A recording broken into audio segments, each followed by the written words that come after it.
It's the Epic Duck here, and today I'm going to be talking about something very special here. I don't know what this video, how long this is going to be, so just sit down and relax with. So pretty much right now this is just me going around talking about my near-death experiences with some of these things that I have to tell you about, these two stores that I almost died about. Now I'm not sure, like I said, how long this stream is going to, or it can be a little bit of something. You guys know who Leafy is here, probably most of you actually do.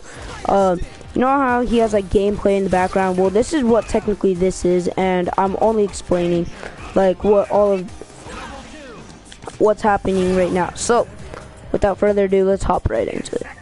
So the first one, and both of these are about 2 times people have actually jumped my fence and have gotten success with it.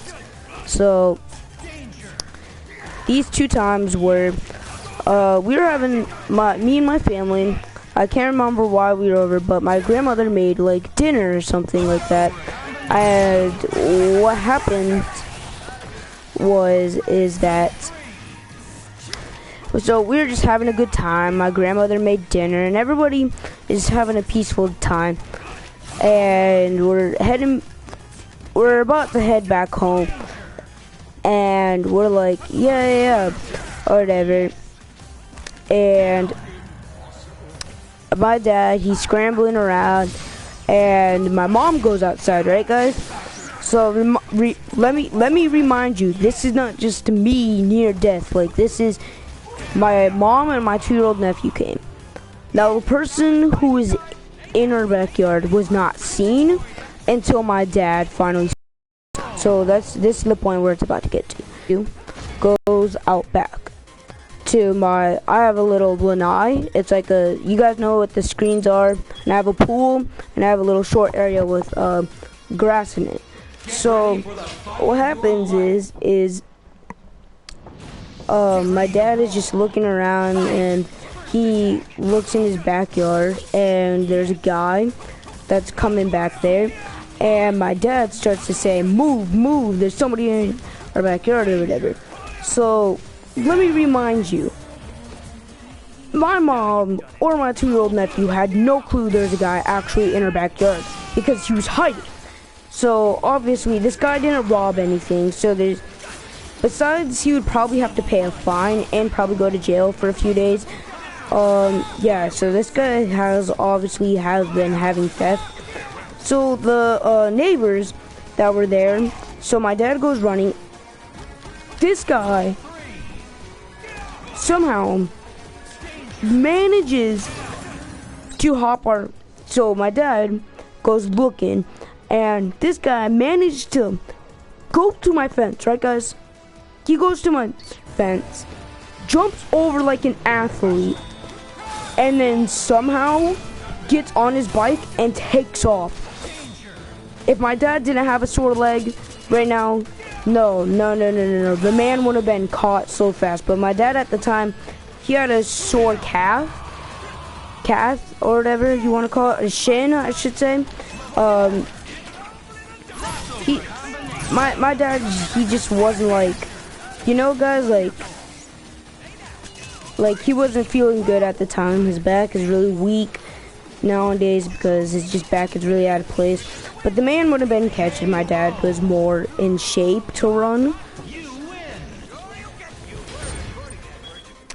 And so the man, he went off, and there was like people who came, and like I said, what about if this dude like had a weapon? Like, people, like, be safe, be sure, make sure to lock your crap.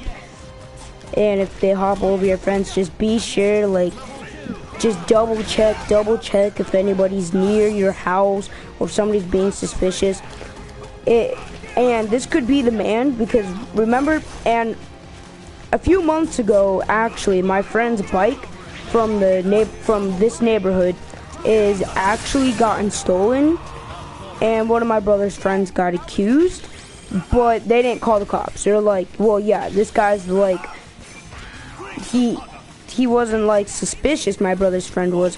But like, yeah, he robbed a bike. But it wasn't my brother's friend because my brother's friend is white. I'm not giving any names out. And this guy was black, so this guy, it wasn't like any of their bike, but like this dude, somehow somebody kept going to my friend's house and kept robbing his bike. So like, guys, just like imagine like how that just feels to know like, holy crap, there's somebody in my backyard. So later that night, me and my was to my neighbor's house, and they're like, everybody's super paranoid. My dad's saying, stop the man on the bike, or whatever. So what happens is that this guy got away. He got away. I don't know how. I don't know why he did it. He didn't rob anything, obviously, and he might even been homeless because his bike was like trash, guys, like trashed up. Like it looked like one of those old bikes, and it had a working light on it. So I'm guessing like it was probably a homeless man that came and tried, probably not stealing anything, just probably tried to live somewhere without there any being noise. And knowing that there was a lanai, like what about if this man got inside our lanai and like fell asleep? Like how crazy would that be? But even, you know, like even if he wasn't there to do that, maybe he was there to like rob one of our stuff. And we had expensive stuff out in our lanai. Like we have a TV out in our lanai.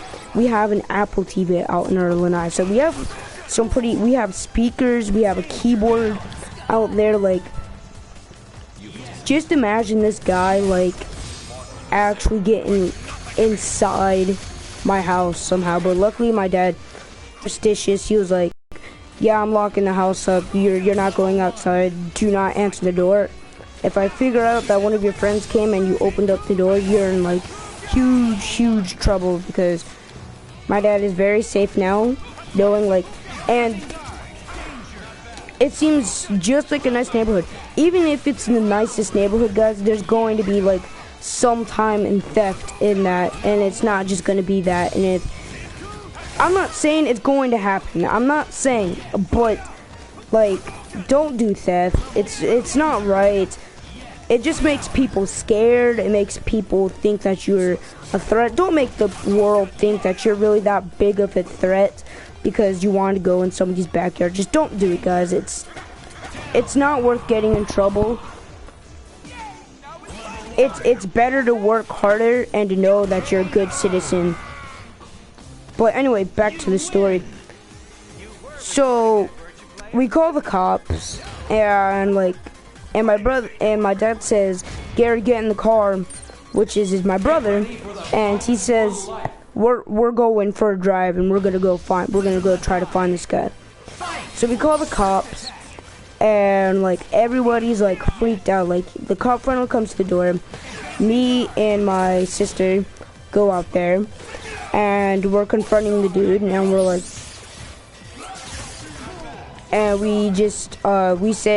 I say like, there's a guy, he hopped a fence, we were coming back from our grandmother's, and me and my sister were just talking over each other, like we are like scared as crap right now. Like we have no clue. Like it felt like we just got shot, but like a slower bullet. It didn't hurt, but it was so fast, we didn't have time to react. Like, there's no time. If somebody breaks in your house, there's no time to react unless he doesn't know that you're in the house. But this guy obviously knew. He knew we're in the house, but we didn't. So this guy, dude, if this guy ever comes back to my house, he's a dead man. He's a dead man. Because just imagine, like, I couldn't got hurt. My mom and my just could have got